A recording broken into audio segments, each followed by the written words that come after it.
வணக்கம் நண்பர்களே, welcome to நல்லவன் டிவி. குட் பேட் அக்லி வெறித்தனமா போயிட்டு இருக்குது.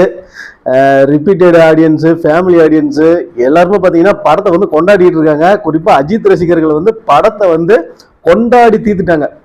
அதாவது இடையில வந்து அஜித் அவர்களுக்கு விஸ்வாசம், வீரம், வேதாளம் இந்த மாதிரி படங்கள்லாம் வந்தால் கூட மங்காத்தாவை தாண்டி 2 மடங்கு ஒரு மிகப்பெரிய செலிப்ரேஷனை கொடுக்கக்கூடிய ஒரு படமாக பார்த்தீங்கன்னா இந்த குட் பேட் அக்லி வந்து அமைஞ்சிருக்குது.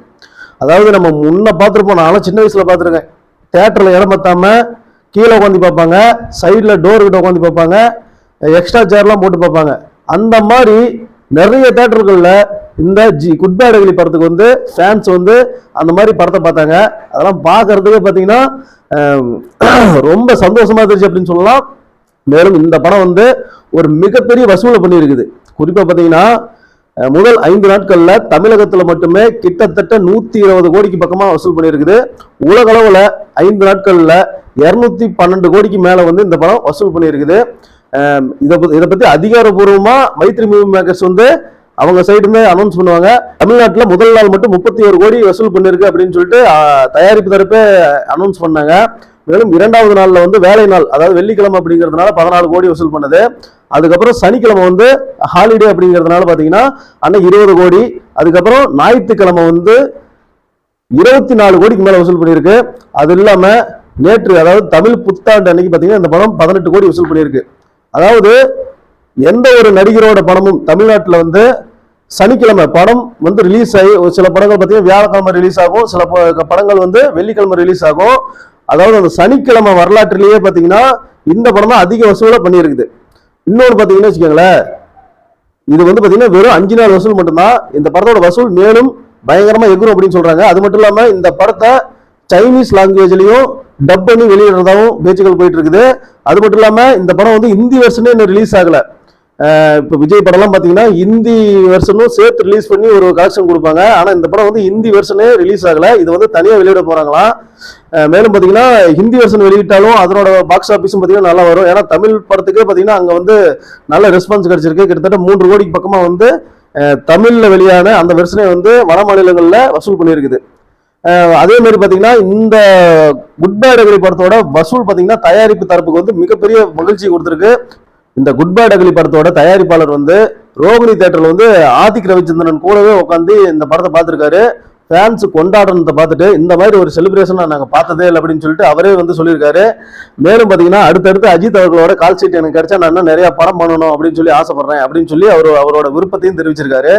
மேலும் அது மட்டும் இல்லாமல் பார்த்தீங்கன்னா இது ஒரு பக்கம் குட் பேட் அக்லி ஒரு மிகப்பெரிய வசூலை வாரி குவித்து மக்களோட கொண்டாட்டத்துல பப்ளிக்லாம் பாத்தீங்கன்னா அப்படி கொண்டாடுறாங்க படத்தை. இப்படி ஒரு மிகப்பெரிய ரெஸ்பான்ஸ் கிடைச்சி படம் வந்து அதிரி புதிரியா வந்து ஓடிக்கிட்டு இருக்குதுங்க. இது எல்லாத்தையும் தாண்டி அஜித் அப்படிங்கிற ஒரு பிராண்டு நான் ஒரு ஃபீனிக்ஸ் படம் மாதிரி அப்படிங்கிறத மீண்டும் நிரூபிச்சிருக்காரு. ஏன்னா எனக்கு வந்து இந்த படத்தோட கம்பேர் பண்ணும்போது விடாமுயற்சி படம் பார்த்தீங்கன்னா கண்டென்ட் ரீதியாக ஒரு சூப்பரான படம், மேக்கிங்கும் எல்லாம் பண்ணியிருந்தாங்க. அந்த படத்துக்கு நல்ல ரெஸ்பான்ஸ் தான் கிடைச்சிச்சு. இருந்தாலும் இந்த கோல்டு காயின் மாப்பியா, சில அனில் குரூப்ஸ் இவங்கெல்லாம் சேர்ந்து அந்த படம் நல்லா இல்லை அப்படி இப்படின்னு சொல்லி கூவி இருந்தாங்க. அதெல்லாம் ஒரு பக்கம் இருக்கட்டும். யாரெல்லாம் அந்த படத்தை பார்க்கணுமோ பார்த்து அவங்களும் என்ஜாய் பண்ணிட்டாங்க. அதனால ஒன்றும் பிரச்சனை கிடையாது. மேலும் அந்த தயாரிப்பு தரப்புக்கு நஷ்டம் அப்படின்னு சொல்லிட்டு இருக்காங்க. அதெல்லாம் வந்து உண்மை கிடையவே கிடையாது. ஏன்னா அந்த தயாரிப்பு தரப்பு வந்து விடாமுயற்சியால எங்களுக்கு நஷ்டம்னு சொல்லி எதுவுமே சொல்லவும் கிடையாது. அதனால அந்த கதையை எப்படி விட்டுருவோம்.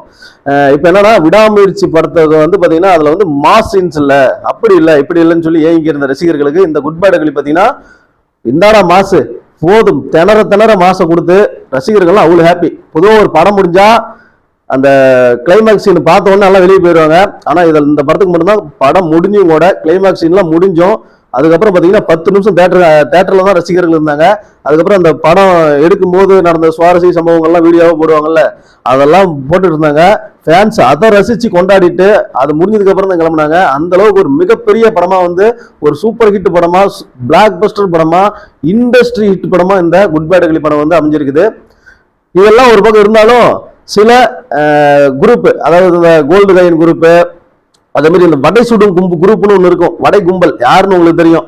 அந்த வடை கும்பல்லாம் பார்த்தீங்கன்னா படம் வந்து என்ன இருக்குது ஃபேன்ஸுக்கு எடுத்த மாதிரி இருக்குது அப்படி இதுன்னு சொல்லி இனிமே சொல்லி கதறிட்டு இருக்கிறானுங்க. அவனுக்கு என்ன காரணம் சொல்றதுன்னு தெரியல. இந்த படத்தோட எங்கால படம் எப்படி தெரியுமா இருக்கும் அப்படி இப்படின்னு சொல்லி உருட்டிட்டு இருக்கிறானுங்க. இவனுக்கு சொல்ல தாங்க முடியல.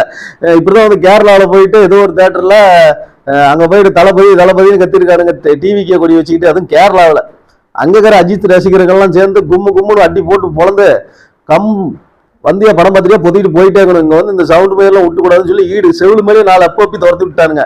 உங்களுக்கு என்ன ஏன் இப்படி ஒரு வேலை? இப்போ வந்து இதே விஜய் படம் ஓடுற தேட்டர்ல போயிட்டு இந்த மாதிரி வந்து ஒரு ரஜினி ஃபேனோ அஜித் ஃபேனோ இருந்துகிட்டு என்னடா அவங்க தளபதி எங்க தலை தான் பெருசு, எங்க சூப்பர் ஸ்டார் தான் பெருசுன்னு கத்தனா அவங்களாம் கம்முன்னு இருப்பீங்களா? அந்த மாதிரி தான் எல்லாத்துக்கும் இருக்கும். வந்தீங்களா படத்தை பாட்டு மூடி கிளம்புங்களா, சும்மா வந்துட்டு டிவிக்கு இது தமிழ்நாட்டுல எலெக்ஷன்ல இருந்து ஜெயிச்ச மாதிரி போய் அங்க கத்திட்டு பாருங்க. அது கேரளாவில் போய் கத்தி என்னடா பண்றீங்க? இதெல்லாம் தேவையா? இப்படி போயிட்டு அங்க பண்ணிட்டு தான் அவங்களை போட்டு 4 சாத்தாம அவங்களை தூக்கி வச்சு கொஞ்சிட்டு இருப்பாங்களா? இது ஒரு காமெடி பக்கம் இருக்க. இன்னொன்று பார்த்தீங்கன்னா இந்த படத்தோட ஹெச்டி பிரிண்ட ஃபர்ஸ்ட் நாள்லயே வந்து எடுத்து அதை எல்லா பிளாட்ஃபார்ம் சோசியல் மீடியாவில் வாட்ஸ்அப் குரூப்ல எல்லாத்துலயுமே இந்த விஜய் ஃபேன்ஸ் வந்து அனுப்பிட்டு இருந்தாங்க படத்தோட வசூல் பாதிக்கப்படும்னு. அதெல்லாம் ஒரு மசரும் கிடையாதுடா. நீங்க எங்க வேணா ஷேர் பண்ணிட்டு போங்கடா. நீங்க எங்க ஷேர் பண்ணாலுமே இதை பார்த்துட்டு அந்த படத்தை பாக்குறவன் என்ன பண்ணுவான், மொபைல்லே பார்த்தா கூட அடடா படம் எங்க போன்லயே பிடிக்குதா, தேட்டர்ல போய் பார்த்தா இன்னும் செம்மையா இருக்குமே அப்படின்னு சொல்லிட்டு அவன் தேட்டருக்கு வந்து பார்த்துட்டு இருக்கிறான்.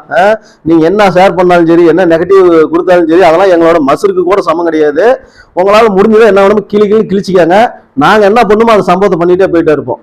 அதே மாதிரி பாத்தீங்கன்னா நீங்க இந்த மாதிரி பண்றீங்கல்ல, இப்ப விஜய் வந்து தன்னோட ரசிகரை நம்பி தான் அரசியலுக்கு வந்துக்கிறாரு. நீங்க இந்த மாதிரி பண்றீங்கல்ல, இப்ப வந்து மற்ற ரசிகர் அதாவது ரஜினியா இருக்கட்டும், திரு அஜித்தா இருக்கட்டும், அவங்களோட படத்துக்கு வந்து இந்த மாதிரி பண்றது, நெகட்டிவ் வேணும்னு நல்லா வேற படத்தை கூட நல்லா இல்லைன்னு சொல்றது, இதே தான் நீங்க வேட்டையின் படத்துக்கு பண்ணீங்க. இந்த மாதிரி தொடர்ந்து ஜெயிலர் படத்துக்கே நீங்க அப்படித்தான் பண்ணீங்க. ஒரே வடையா சுட்டுக்கிட்டு படம் வந்து அதிக வசூல் பண்ணா கூட மற்ற நடிகர் படம் வந்து அதிக வசூல் பண்ணா அதை ஒத்துக்கிறதே கிடையாது. இது வந்து கம்மி, எங்கால தான் அதிகம்னு சொல்லி இவனுங்க 100 கோடி பண்ண படத்தை வந்து 2000 கோடி நடிச்சு வருது. இந்த மாதிரிலாம் பண்ணிட்டு இருக்கிறீங்களா? உங்களால வந்து ரசிகரை நம்பி தானே எலெக்ஷனுக்கு வந்திருக்காரு. சரி, விஜய் ரசிகர் நீங்க விஜய் ஓட்டு போட்டுப்பாங்க.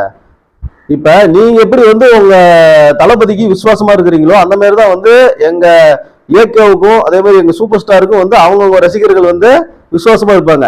நீங்க இந்த மாதிரி பண்ணும்போது அவங்க எப்படி ஓட்டு போடுவாங்க? மயர்ல கூட ஓட்டு போட மாட்டான் ஒருத்தவங்க கூட. நான் சொல்றேன், எவனும் ஓட்டு போட மாட்டான். விஜய்க்கு வந்து எதிரி வந்து திமுகவோ அதிமுகவோ இல்ல பாஜகவோ கிடையாது, விஜய் ரசிகர்களே தான். விஜய்க்கு வர ஓட்ட நீங்களே நாசம் பண்ணி விஜயை வந்து டெபாசிட் கூட வாங்க விடாம பண்ண போறீங்க. இதுதான் உண்மை. 2026 எலெக்ஷன் முடியட்டும், உங்களுக்கு எல்லாம் ட்ரோல், அதாவது ட்ரோல் இந்த படத்துல வந்து அஜித்தை ட்ரோல் பண்றது, ரஜினியை ட்ரோல் பண்றது, இந்த மாதிரி பண்ணிட்டு இருக்கிறீங்களா? உங்களுக்கு எல்லாம் வந்து 2026 வந்து ஒரு உலக பகா ட்ரோல் இருக்குது. அதுக்கு முன்னாடியே உங்களுக்கு ஜனநாயகம்னு ஒரு படம் வருது, அதையும் ஞாபகம் வச்சுக்கோங்க. ஓவரா ஆடாதீங்கடா. நடிக்கிறீங்க எப்படி எல்லாம் தாழ்த்தி பேசணுமோ அந்த அளவுக்கு பண்ணிருக்கீங்க. உங்களுக்கு ஓட்டு வராம நீங்க டெபாசிட் வாங்காம மிகப்பெரிய மொக்க தோல்வியை வாங்க போறீங்க. அதை வந்து பார்த்து கலாய்க்க போறாங்க ஃபுல்லா. நீங்க அதுக்கெல்லாம் ரெடியா இருந்துக்காங்க. இப்போ மக்கள் வந்து நேரா படத்தை போய் பாக்குறாங்க. பப்ளிக் என்ன ஒப்பீனியன் சொல்றான் அதை தான் பாக்குறாங்க. அதனால அந்த வகையில் பாத்தீங்கன்னா நீங்க எத்தனை சேனல் எடுத்து பார்த்துக்கா, பப்ளிக்கோட ரிவ்யூ பாரு, படம் பார்த்து என்ன சொல்றான்னு பாரு. எல்லாருமே படம் தாறுமாறா இருக்குது.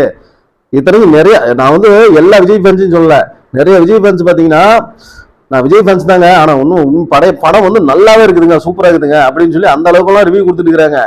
அந்த மாதிரி விஜய் ரசிகர்கள் நம்ம எதுவும் சொல்றது இல்ல. இந்த சோசியல் மீடியாவில் ஒரு குரூப் இருக்குது பாரு, அந்த அணில் குரூப், ரொம்ப மட்டமா வேலை செய்யற ஒரு மட்ட குரூப். அந்த மட்ட குரூப்புக்கெல்லாம் மொட்டை போட்டு அனுப்புற மாதிரி 2026 ஒரு சம்பவம் பண்ண போறோம். ரெடியா இருந்துக்காங்க.